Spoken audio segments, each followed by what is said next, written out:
Hello, everyone. Welcome to today's webinar. My name is Stacy Satang with the Housing Alliance of Pennsylvania. Thank you for joining us. Our webinar today is titled Come Back Strong Civic Engagement.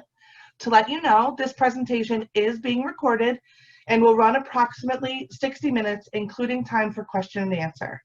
We will also send you a link to the webinar in the next few days, as well as upload it to our YouTube channel and post it on our website. Attendees, you will be muted during the presentation.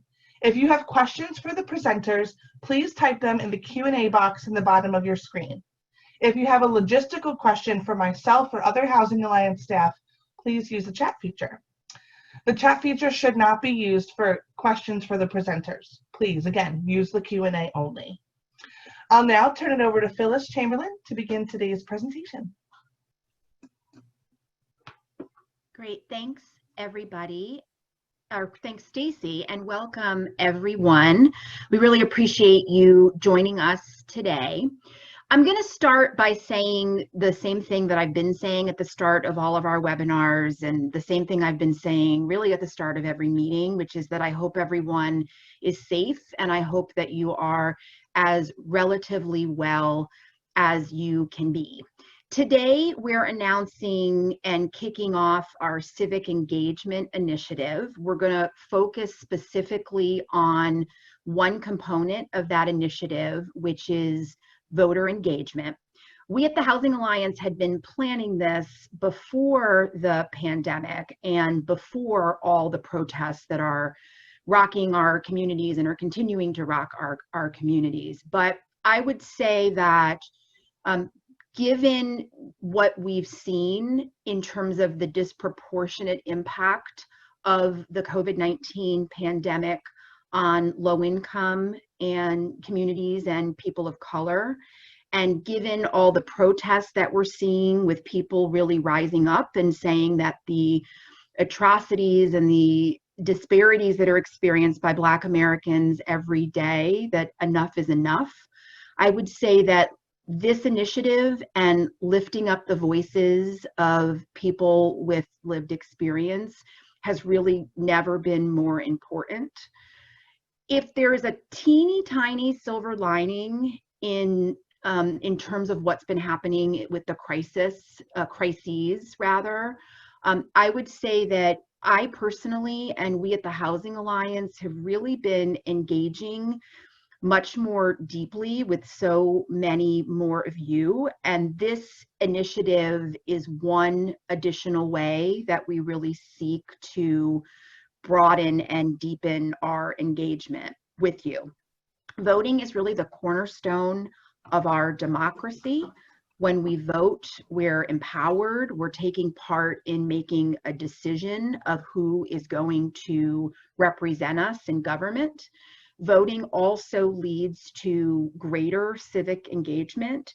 And when I think about all that we've been talking about with both the pandemic and the protests, I know that we're all really struggling to make sure that we individually, personally, and then in this sector, professionally, are really thinking about what's our role and how can we go bigger in terms of working to end the disparities that low-income people and people of color are experiencing. And engaging people with lived experience, specifically around voting, is really one very critical way to do that.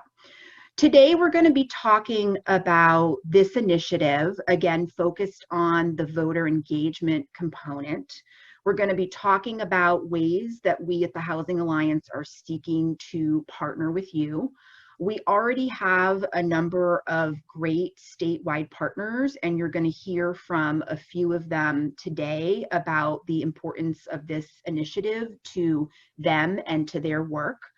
And then you're also going to hear from Gail Schwartz and Kate Kelly, who work with me at the Housing Alliance and are going to be taking the lead in engaging with you in this initiative. In terms of the voter engagement project, I just want to mention a few more things. This is a nonpartisan initiative. No one is seeking to influence the way that people vote. We are instead seeking to increase outreach and engagement with voters. Voter participation varies by income, race, and age. And that's why we're focused on both low-income communities and people of color, to attempt and start to change those voting participation gaps so that our elected officials see our communities as their constituents.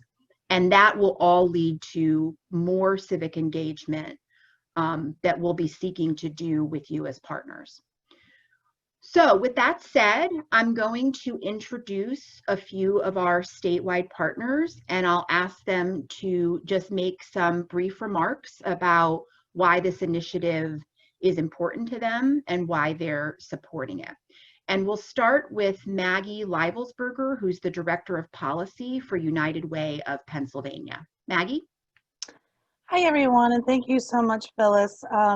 United Way of Pennsylvania is really proud to partner on the PA Vote Initiative, and we really do look forward to working with all the organizations that are going to help Pennsylvania voters engage in the democratic process. Civic engagement is really at the heart of what United Way does and our mission to fight for every person in every community. United Way is across Pennsylvania, bring together leaders and communities to solve problems in a nonpartisan manner, and we're committed to lifting up the voices for every Pennsylvanian to be heard. As Phyllis mentioned, today our role is even more important than ever. With all the crises happening, people need to be civically engaged, and policymakers must take action that are going to help workers, families, children, just be the best that we can be and have our state excel in Pennsylvania here. United Way does believe that helping people become active in civic society is vital to creating strong, healthy, and resilient communities.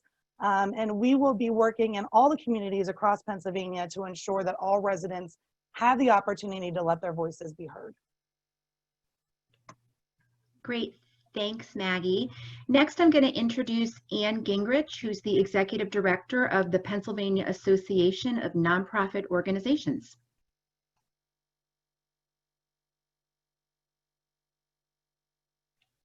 Ann, you're on mute.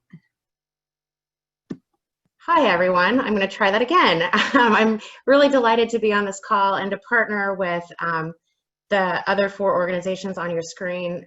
One of the things that I have been so delighted in responding to COVID-19 is the work that we've been collectively doing, these 4 or 5 organizations here. PANO is the Association of Nonprofit Organizations. We have over 1,000 nonprofits in the Commonwealth doing work on the ground with people of all different kinds of nonprofits. So we have human services and the arts organizations and housing and food banks and you name it.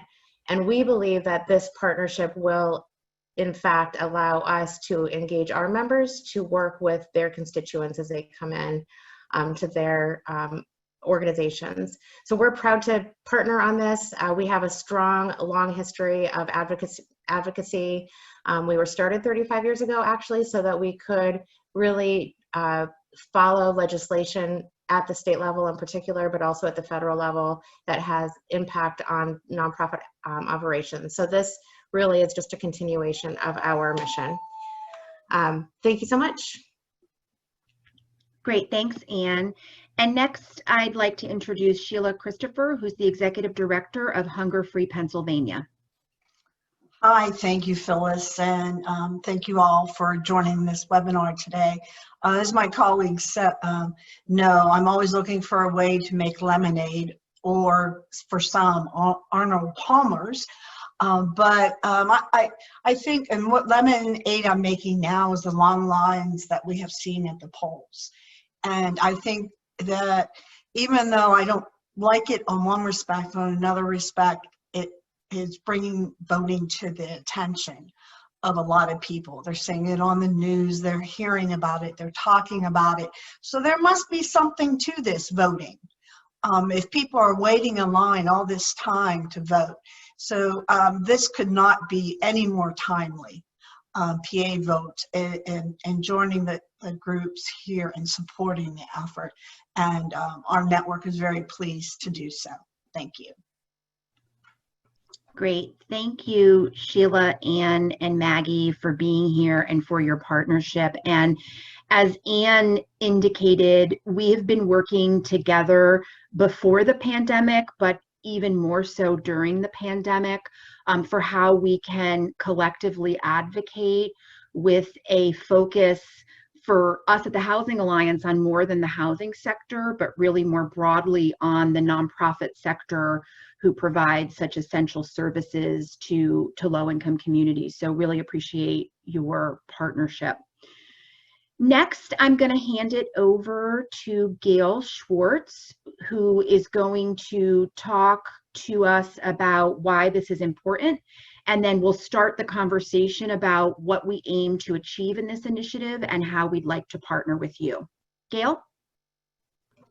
Thank you, Phyllis, and Maggie and Sheila and Ann. So excited to have this topic. So what we're going to do now together is take our first poll, and I would ask that Stacy launch that. Did you all participate in the June 2nd primary?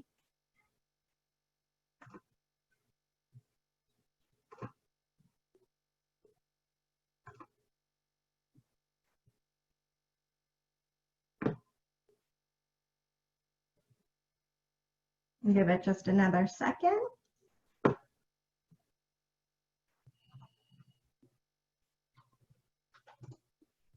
Do you have some results to share with us, Stacy? Absolutely. Yeah, so many of you really did get out the vote with our primary, and it was definitely one for the books. A lot of things have changed. Things were already changing in Pennsylvania, and then COVID-19 happened. So let's do some level setting on voter registration. So this was shared with us with our partners from Nonprofit Votes, and this really talks about, at the end of the day, the way most people register to vote is in person. We are seeing, folks mail in their voter registration or do it online. Sometimes they actually go into an election office. But really, oftentimes when you are renewing your license or getting a license, that's when you're registering to vote. So that's something to think about as we go into this work in the time of COVID-19.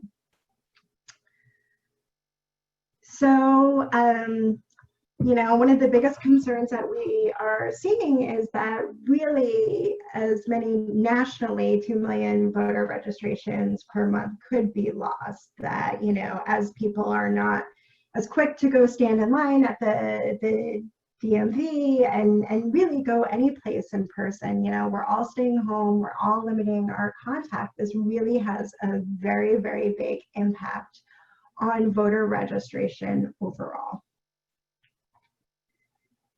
What we were seeing is that before this, that we were well above the pace of registrations in 2016, the last presidential election. We just we're seeing almost double the registrations per month, and we were in a really, really good trajectory. And then COVID-19 happened, and it just kind of derailed the momentum.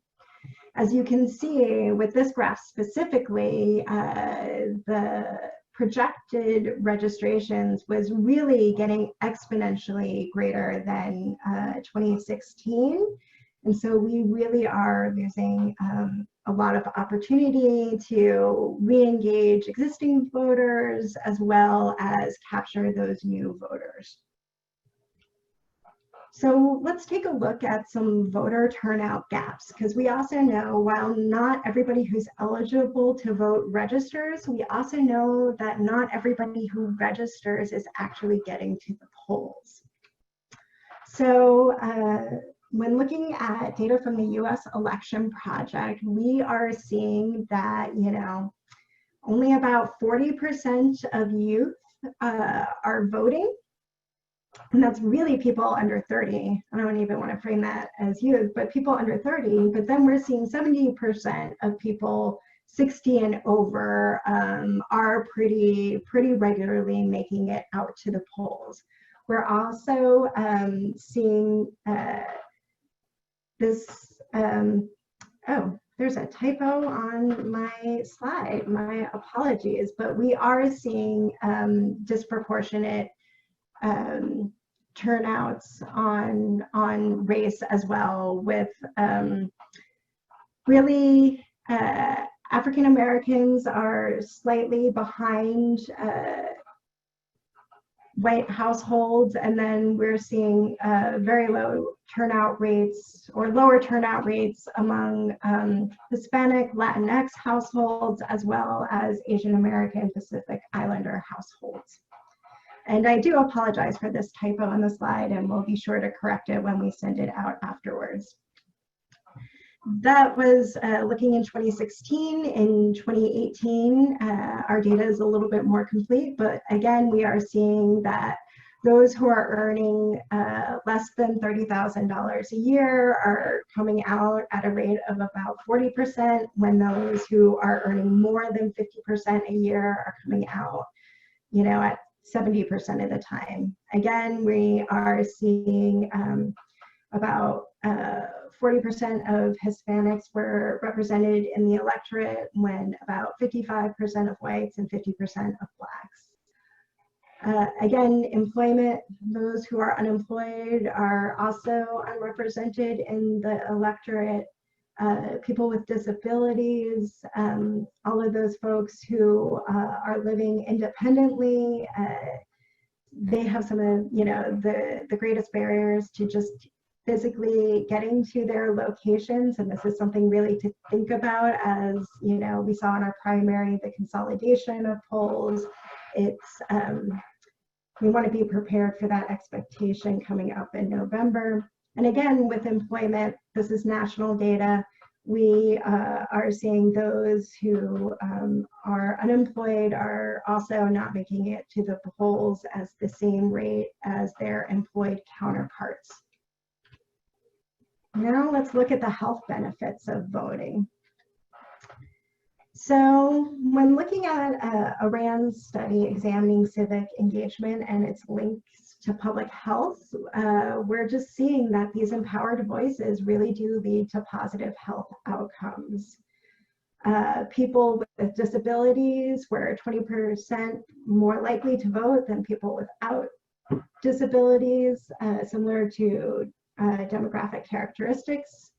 If both of these groups voted at the same rate, there would have been an additional 4.5 million voters. So we really want to see us close those gaps of marginalized groups, and really pushing their voice up in the conversation. We are also seeing in another study that those with poor health are less likely to vote than those with good health. However, they are also more likely to be in direct contact with political leaders, to be demonstrating politically, to be wearing campaign buttons. I think that's something that's really, really interesting given the current context. We're seeing so much civic engagement in our streets in every state across America, but especially here in Pennsylvania, that we have a lot of folks that are really, really civically engaged. And this work, PA Votes, really gives us an opportunity to highlight that demonstrating and voting should never be an either or, but a both and. And again, looking at those with higher levels of civic engagement really are related to lower levels of healthcare and equity.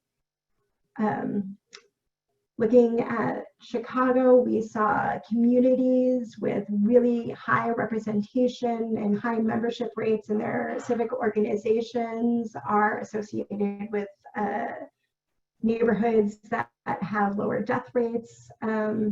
But we also know that influenza definitely has an impact with lower voting rates in the country overall. So, you know, again, going back to COVID-19, we are going to be working against that, in addition to some of the other systemic forces that have led to disenfranchisement.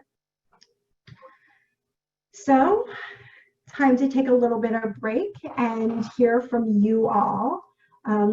Have you all ever done voter engagement before in your work?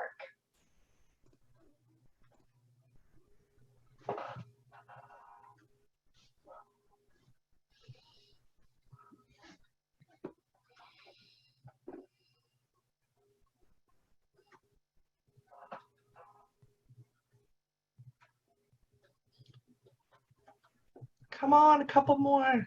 We would love a couple more of you to let us know. There's no right or wrong answer. That's right.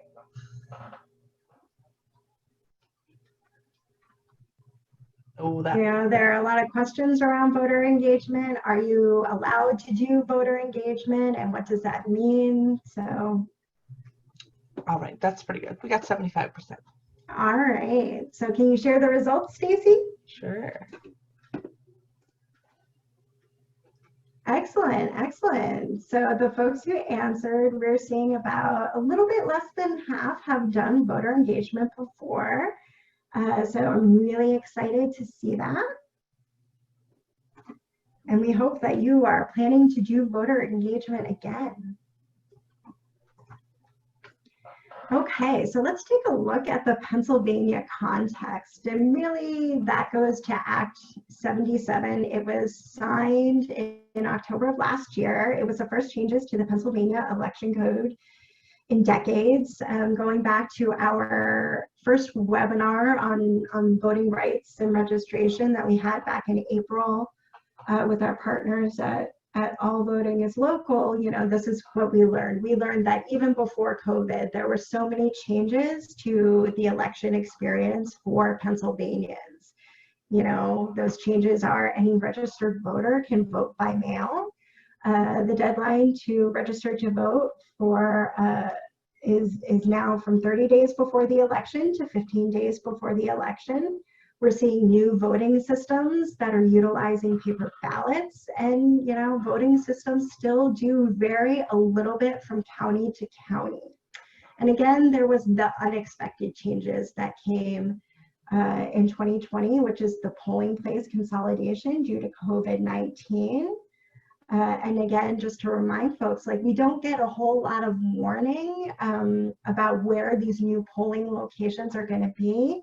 Really, they can be made as soon as 20 days before the election. So that can really impact somebody who is planning to vote in person and figuring out, you know, how do they get to the poll. I know my polling location personally was consolidated, and instead of it being up the street, I had to drive about 1.5 miles from my home to get to my polling location. So it was definitely very, very different.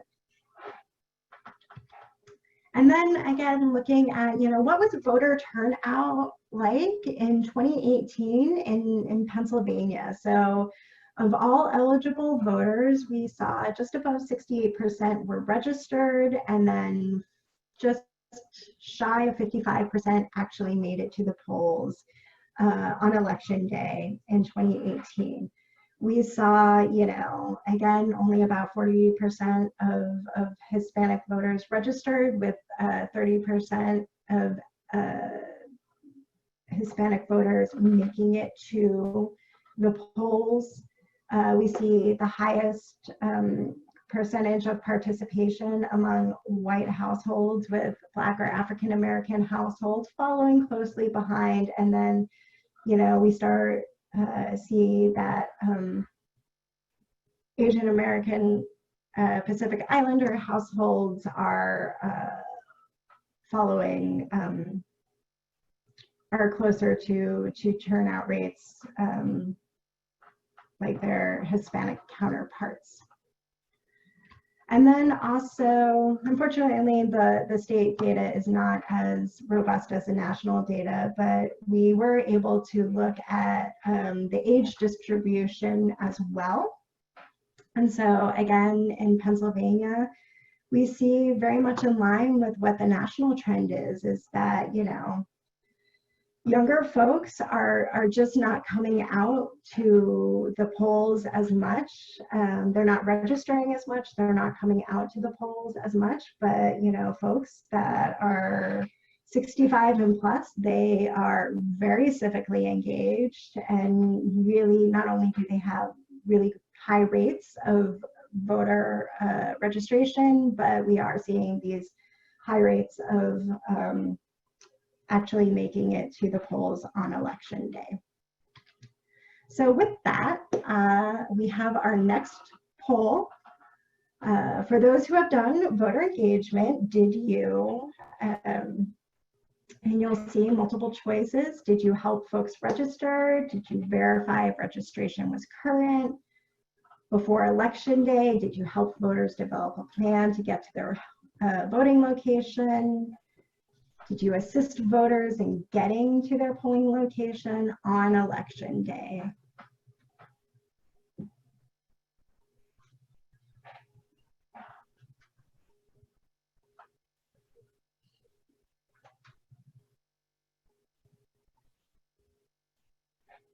All right, we'll give it just another second. There's still some votes coming in.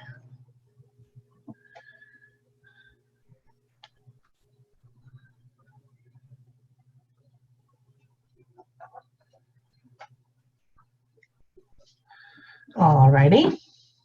And let's see how you guys do.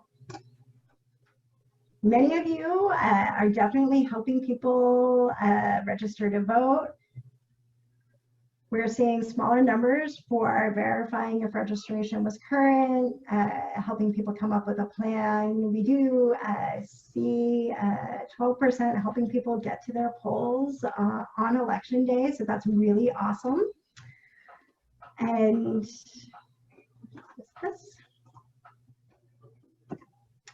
with that, I am going to pass it over to my partner, Kate, and she's going to tell you more about PA votes.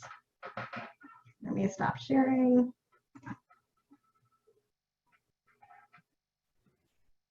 Great. Hello, everybody. I'm going to just share my screen. Hold on a minute.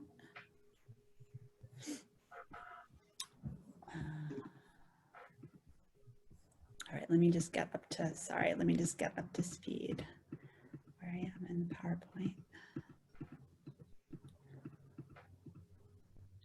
So thank you, Phyllis and Gail, and thank you, Sheila, Ann, and Maggie. We're so happy to have all of you on this webinar where we're going to be talking, I'm going to be talking about the next step of our webinar about the Pennsylvania Votes Initiative. So I want to talk a little bit about what Pennsylvania Votes is. It is a partnership that we've engaged in with it's a partnership that we have engaged in with the national nonprofit Votes. And the Housing Alliance is very excited to be in our first year as a state anchor with Nonprofit Vote. Every year, there are a few states around the country that are selected as state anchors, and we're very happy that we are included in one this year.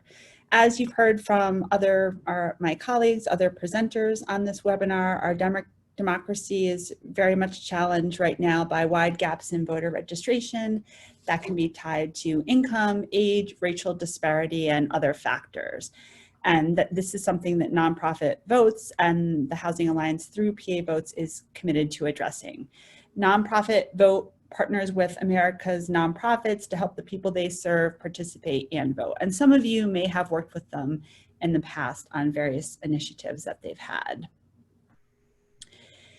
Nonprofit Votes provides us with an opportunity, and a few opportunities, and one of the opportunities is it's going to allow us to increase civic engagement in Pennsylvania through establishing and collecting 4,000 new voter contacts. We will also be able to build stronger nonprofits throughout the state. The voter contacts that we're going to be collecting, and I'll talk about this a little bit more in my presentation, but we are going to be collecting new voter registrations, helping people make sure their registrations are updated, asking people to pledge to vote, and also just having conversations with individuals who are already registered about reminding them to vote, and just, you know, connections and conversations around voting. The building the stronger nonprofits piece is where you all come in as potential partners in Nonprofit Votes. We're going to really be using the Pennsylvania Votes Initiative as a way to expand the strength of nonprofits. We want to provide you as potential partners in Nonprofit Votes with training and support that we hope will assist you in launching and deepening your own voting engagement strategies. So it was very interesting for me to see what folks on this call and your organizations have been engaged in to date around voter engagement.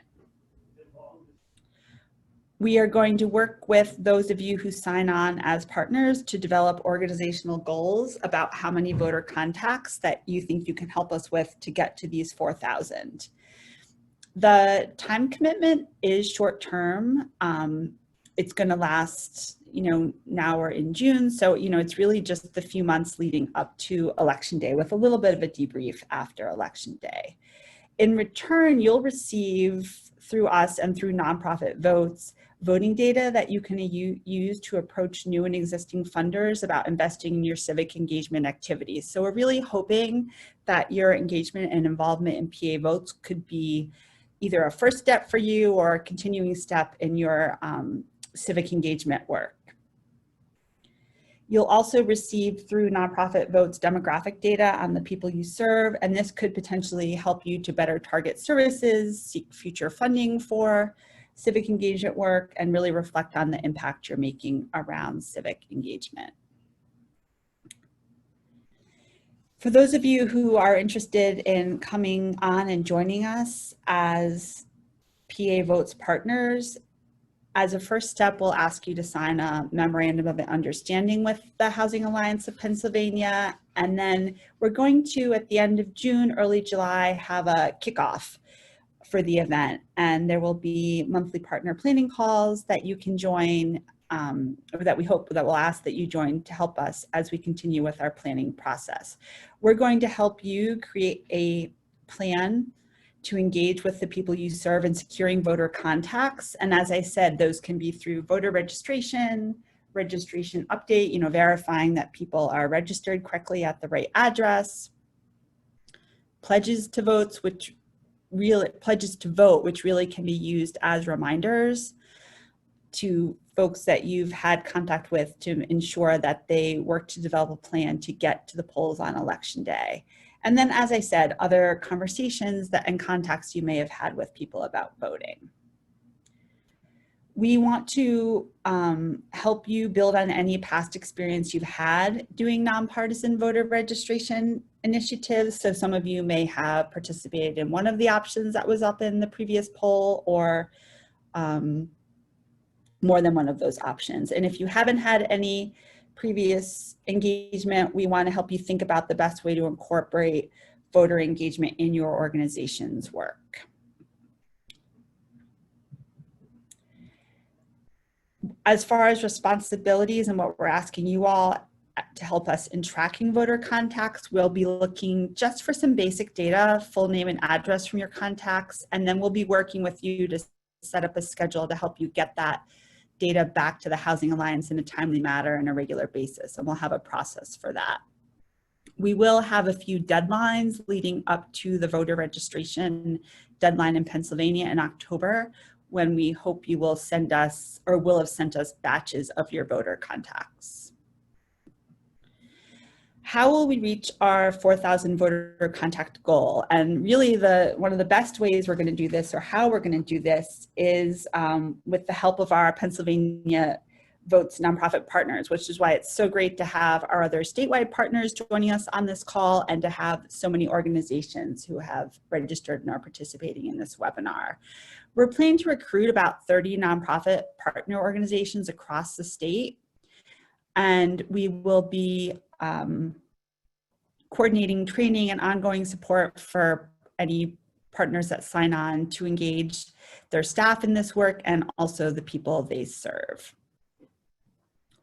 We understand, as Phyllis and Gail both touched on, these are certainly different times around voter registration and voter engagement efforts.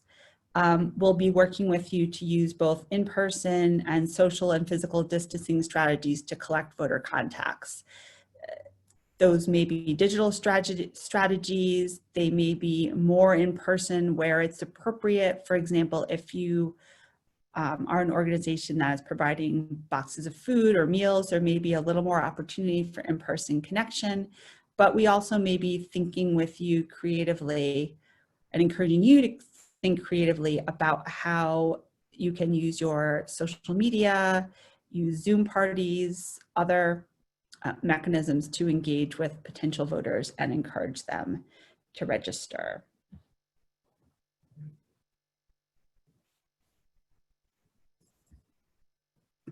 My next slide. We have some important registration at election days just to think about. One of the things that we will be asking our nonprofit partners to do is to join us in participating in National Voter Registration Day. This is a day which many of you have or some of you have participated in before, but it's a day, it's almost like a holiday, a day declared dedicated just to voter registration, and activities, whether they're in person or digital, that happen around this day are a great way to boost the numbers around voter contacts.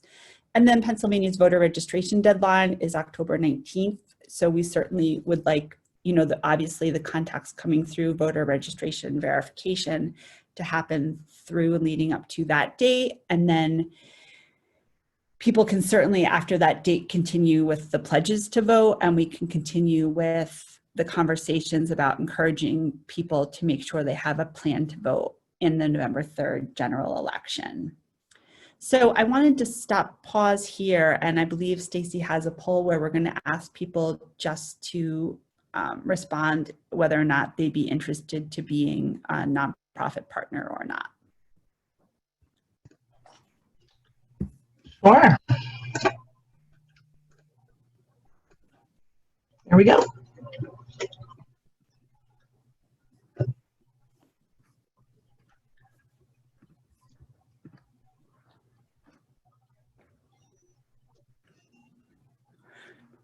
And really what this, we hope you all will respond to this quick poll, answer our question. This is really going to help us and help me as I reach out to you with a survey application we have, just asking a little bit more information about your organization and getting you to think a little bit about how you'd engage or re-engage in voter engagement work. Responding to this poll will help us to know who to follow up with and who to encourage to be a partner. Absolutely. And I think also for us, we recognize that some of you who are on the phone who are interested in doing this work and starting this work may not be the final decision maker to say okay with this work. So we definitely want to be able to follow up with you and support you as you make the ask of your leadership around this initiative, and whatever we can do to help you and provide you that information. Very good point. Thank you, Gail. This really could just be a way to initially let us know of your interest, and then we can take it from there. Okay, have we got a good response, Stacy? Can we? We do. Sure, here we go. Wonderful. Okay, great. Thank you. Okay. Well, the last slide that I want to share with everyone, there was our slide about the poll, which we just did, is we'll have available an online survey that nonprofits can use to apply to become a nonprofit partner. Our application deadline, which I know is coming up very soon, we're hoping to hear of interest from people by next week, June 18th. That doesn't mean we would need to have all the details worked out or sign memorandums of understanding by that point, but just that we'll get the application and survey out to you, and that you'll be able to respond back to us about your interest. But as I'll be following up with you soon, sending out that information on how you can respond to the survey and let us know if you're interested. But in the meantime, I've shared my email address, and I encourage, all of you with any questions at all to reach out to me. Any question is a good question. This is, a new initiative in Pennsylvania, although a lot of us aren't new to voting engagement. This is a new initiative. And so I really want to be able to respond to any questions you have, encourage you. And, I can't say enough, I know I talked earlier in my presentation about how we'll get to the 4,000 numbers, and really we're, I can't say enough how much we're looking forward to working with all of you, and how important your involvement and your effort and your local contacts who you work with, your client base, your consumers will be, and your staff will be to this effort. And so I really appreciate you taking the time, not only to be on this call, but to consider being one of our nonprofit partners. Great, thank you, Kate, and thank you, Gail. As Kate already said, our initiative is a partnership with the national group Nonprofit Vote. And as part of our partnership with them, they are providing us with so many tools and templates, and they're also connecting us with other anchors in other states. Kate mentioned also that as part of our initiative, we will be convening monthly partner calls. It was interesting for the results in, I believe it was the first poll, that it looked like about half of you have been engaged in voter engagement previously, and about half of you haven't. It'll be, we're really looking for both people that haven't been engaged before and people who have been. For those of you who have been, the purpose of those monthly calls will be to share strategies that you have found have been effective. And that's a really key component of this project. While this project is focused on engaging with voters, either registering them or securing pledges to vote, certainly the work that we will do together has much longer term implications in terms of the way that we at the Housing Alliance do a better job of engaging people. And I would say probably how you all, mostly as nonprofits, are engaging. We have been talking with Nonprofit Vote a lot about new ways to engage people in a post-COVID-19 environment. In addition to people still going to the polls in person and registering to vote in person, this year in Pennsylvania was the first year that we had the option of a mail-in ballot. So we're going to be looking at all of these opportunities together, and we really hope that that you will be interested in working with us, because as we've already said a number of times, the engaging people with lived experience is just so important. And we seek to engage people not just around voting, but in a much longer term and sustainable way. We're going to take questions if people have them. So if you have a question, type it into the Q&A box, and I will read the first question. The first question is, multi-part. So I'll read the whole thing and then I can go back and read the different parts if that's helpful. So the question is if we decide to partner, exactly what interaction with potential voters is requested or required? If we partner with you, would we be passing out voter applications or a flyer with online registration instructions? Then are we required to ask for the name or address of someone who might agree to register? So let me just start with the first question in this multi-part question is if we decide to partner, exactly what interaction with potential voters is requested or required? Gail, do you want me to take that or do you? You can take it. Okay. So the interaction would be required that you would be either communicating, meeting with someone in person and giving them, you could be giving them, a registration form to fill out. You could be asking them the question, has their registration been updated? If they have an updated registration, you could be asking them to fill out a pledge card.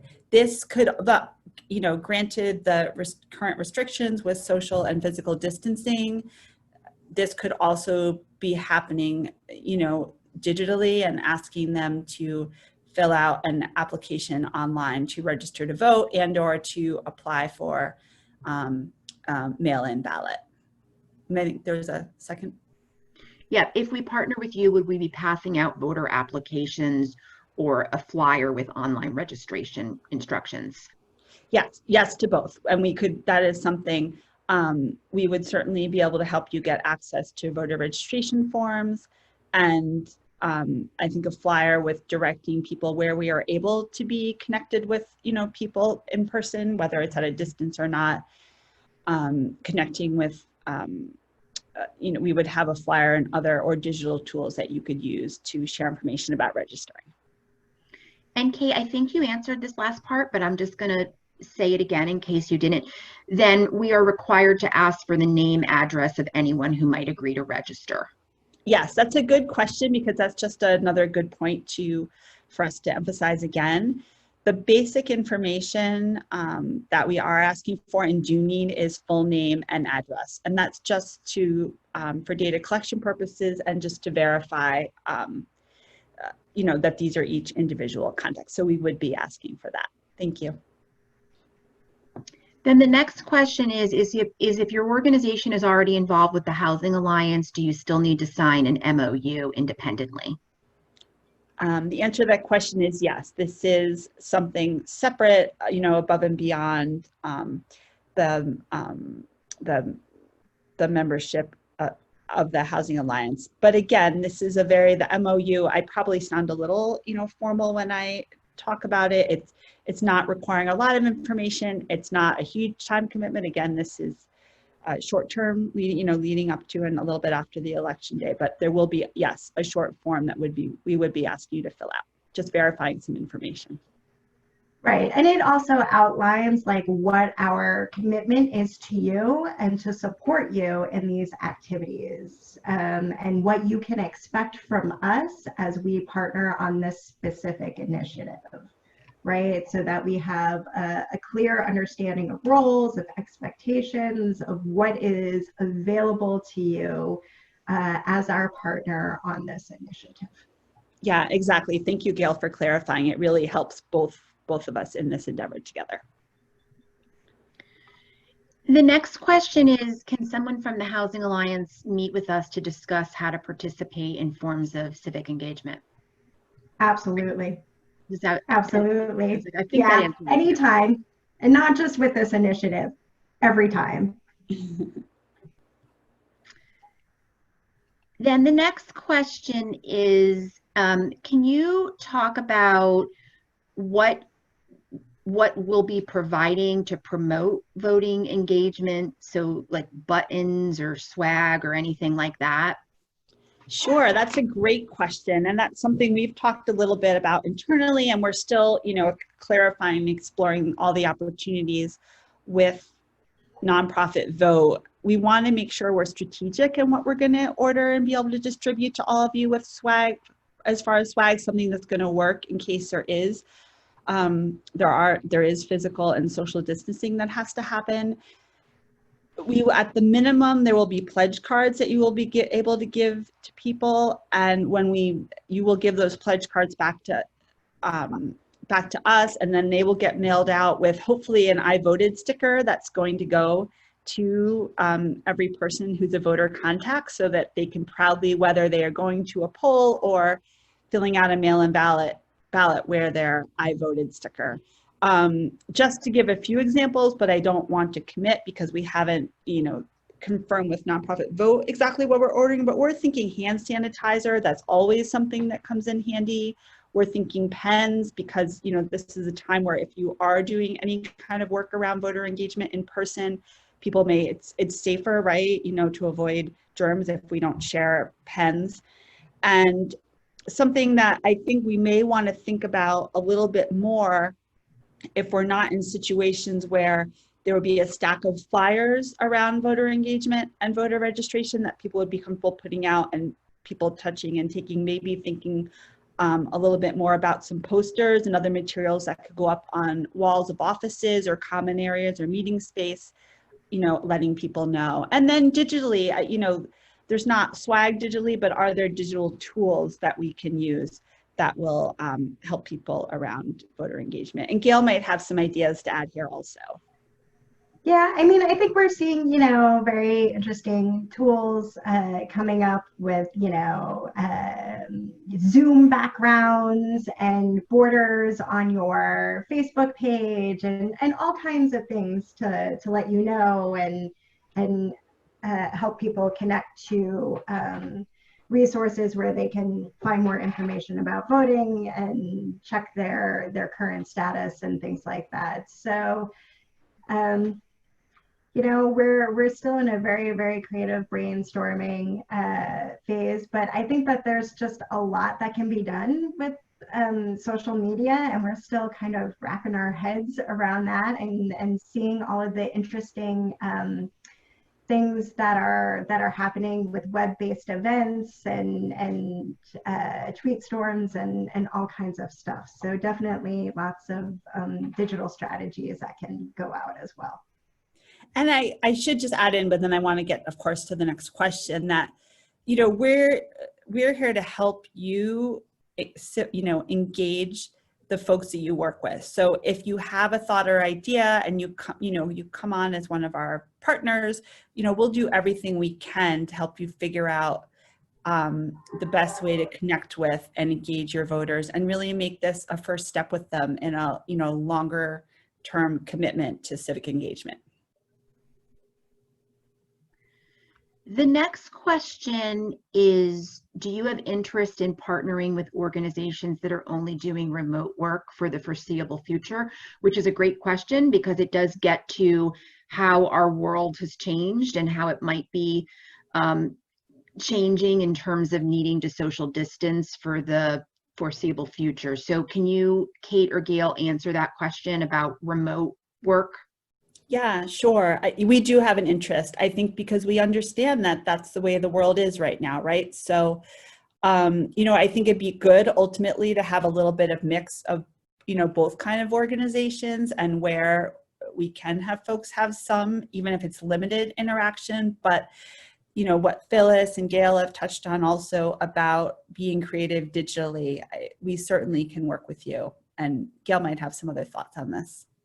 Absolutely. I think an interesting example that's come up very, very quickly is, here in Pittsburgh, where our Western Pennsylvania office is located, we are neighbors with the CDC for the neighborhood that our office is located. And in a couple of weeks, they're going to be doing a virtual pizza party for their neighbors, where they're buying everybody a pizza, getting it sent to their house. They're sending a bag of activities for the kids. I'm going to do like some Facebook event, and they're like, can we get some voter registration information in there and education to be a part of that? So it's completely socially distanced. It's completely remote. Nobody's doing anything in person. So I think there's really interesting ways for us to get creative, and I'm really excited to get creative. The next question is about the data collection. I think a lot of the people we work with might not want to give their full names or addresses due to distrust of the system.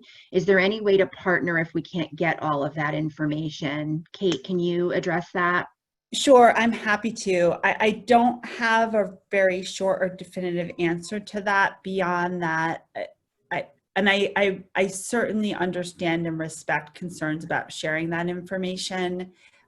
We can get a little more confirmation from nonprofit vote, but I do think for the purposes of the voter contacts that we're collecting, we are going to need the first and last name and address. This doesn't mean that you aren't encouraged to register and engage everyone that you can to vote, and you can certainly, use the activities and tools that we're sharing, but it's something to think about if you do, which we hope, decide to come on and commit with us as a partner, that thinking about realistically how many contacts, including first and last name and address, you'll be able to give to us. And then separately, kind of above and beyond that, you can still, of course, be registering and engaging anyone to vote.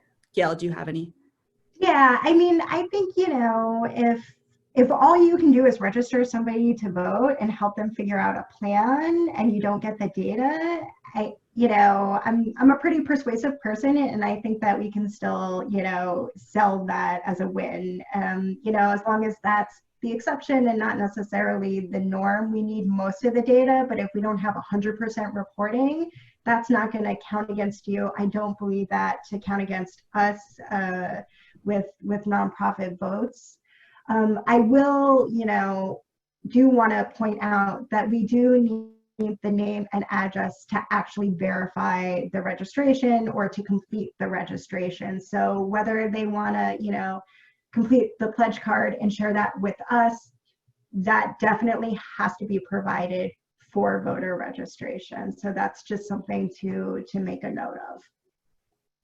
And I just want to reiterate that data privacy and confidentiality issues are certainly really important, and I'm not surprised that there was a question. It looks like there's actually a few other questions about it as well.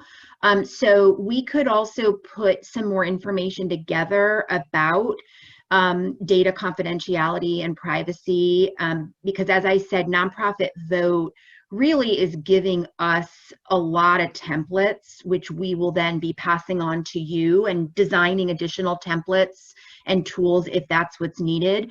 But again, this is a super important issue, and we can make sure that we put together and send out some additional written information to explain why the data is being collected, what will be done with it, etc.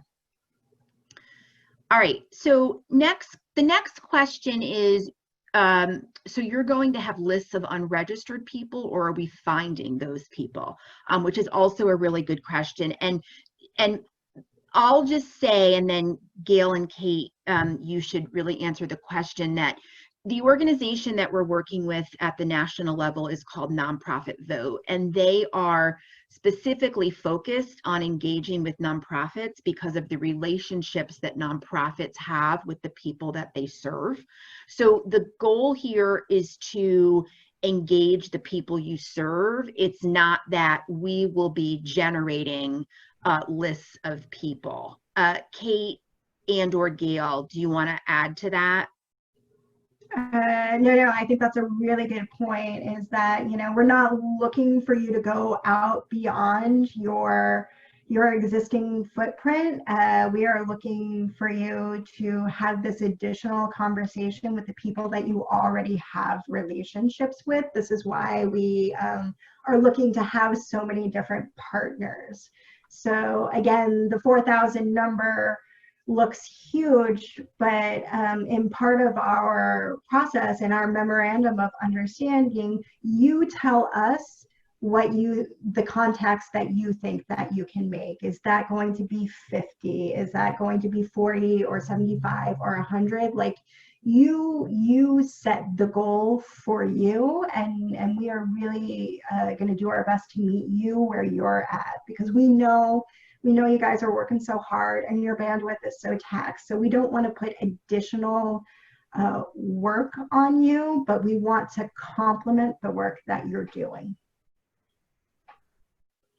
The next question is, any suggestions for how an organization such as a United Way that does not engage in direct service can support these efforts? Sure. Oh, go ahead, Kate. No, go ahead, Gal. I'll piggyback on you. Yeah, so we are definitely looking for folks who not only can make those contacts for consumers and clients and community members that need to register to vote, but again, for us to be able to expand beyond our housing network. The great thing that we have the partners of the United Way and Hunger for Pennsylvania and Pano is that we really do want to not just go to our usual suspects, but start to build those relationships with other nonprofits. And United Way is a fantastic partner at both the state level and at the local level to help us make those introductions.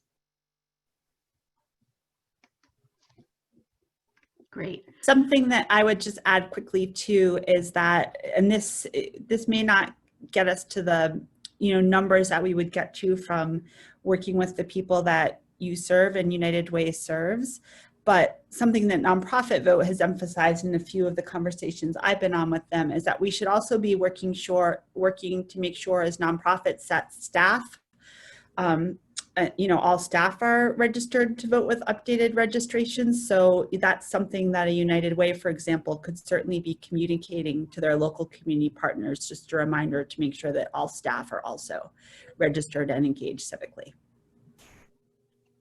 Great.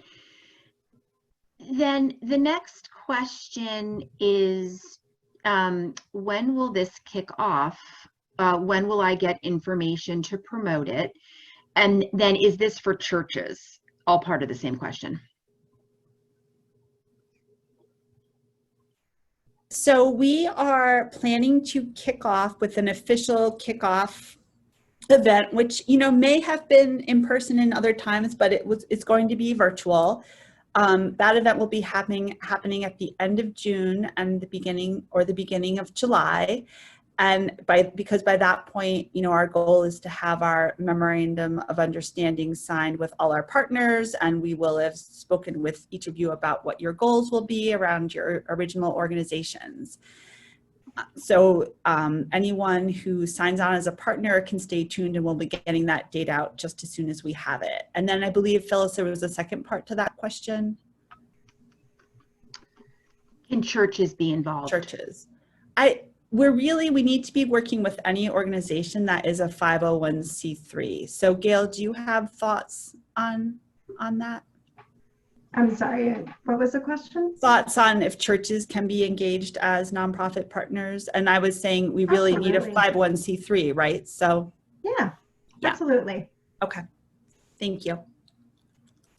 So as I said, there were a number of questions about data, and we're going to put together some additional information, but I do have an answer to some of the questions from Caitlin, who's with Nonprofit Vote, our national partner. So here's what the data is used for. It's used for nonpartisan election reminders and outreach, internal learnings for program improvement, anonymous reporting to secure funding for 501c3 civic engagement, and evaluation of voter engagement strategies by nonprofits. Here is what it is not used for: sharing with any political parties, any selling of information to commercial parties, public sharing of any individual's identity, services received, or voter turnout, or sharing with any immigration service or U.S. government agency. Thanks, Caitlin, for sending that information. So again, I know that beyond that answer, I know that people often have concerns about data privacy, and we're happy to, again, send out more information and also talk to you about that, if that is still a remaining concern. So Kate, can you summarize the next steps again in terms of what people need to do to express interest? Sure, absolutely. So if you have expressed interest in the poll, we are able to keep track of your information. We'll have your name and email address. So we will, within the next few days, be sending out to you, probably in the form of a survey, but it will be an application that you can use to express interest in being a partner. And if we, decide mutually to move forward with you as a partner in this project, then you will be asked to sign an MOU, which, as Gail pointed out, will not only outline for you, but what our expectations are from you, but also what we will be providing to you as the state anchor for Nonprofit Vote. I'm hoping that we'll hear from all interested parties, all interested organizations by June 18th. If you need a little more time than that to talk to the decision maker at your organization, I can certainly work with you. But if you've indicated that you're interested, you will be receiving a way to apply and express your interest. You can also email me directly using my email that's up on the screen right now to let me know that you're interested. That's another great way to track it. We will, receive all our applications, by or around June 18th. We will be starting to get the MOUs out to those of you that are selected as partners, nonprofit partners. And then we will, at the end of June or July, be holding a kickoff event where we will go into much more detail about, not only the steps for you all in being, or the responsibilities of being a partner, but what we can provide to you. And then along the way, we'll be helping you with your plan about how to do your voter engagement work. We've got great resources from Nonprofit Vote to share with you. And then going forward, we're going to be holding monthly check-in calls for all partners. And I can go further, but the question was next steps. So those are really the next immediate steps. Great. Are there any other important points, Kate or Gail, that you want to mention that maybe we didn't address?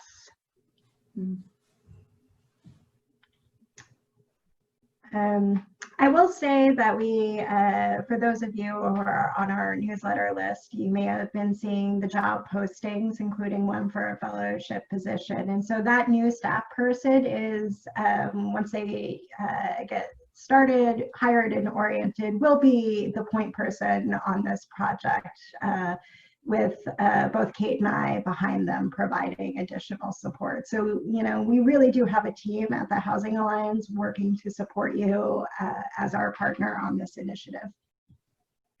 Yeah, and I would just, and this kind of recaps a little bit about what both you have said, Phyllis and Gail, but that new staff person, the Housing and Civic Engagement, is really there to advance the Housing Alliance's housing and civic engagement work. And so we're really just very excited about this PA Votes initiative and everything that it means or can mean, for advancing civic engagement work and making sure that, folks have a voice in, what is going on in our world and our government. So.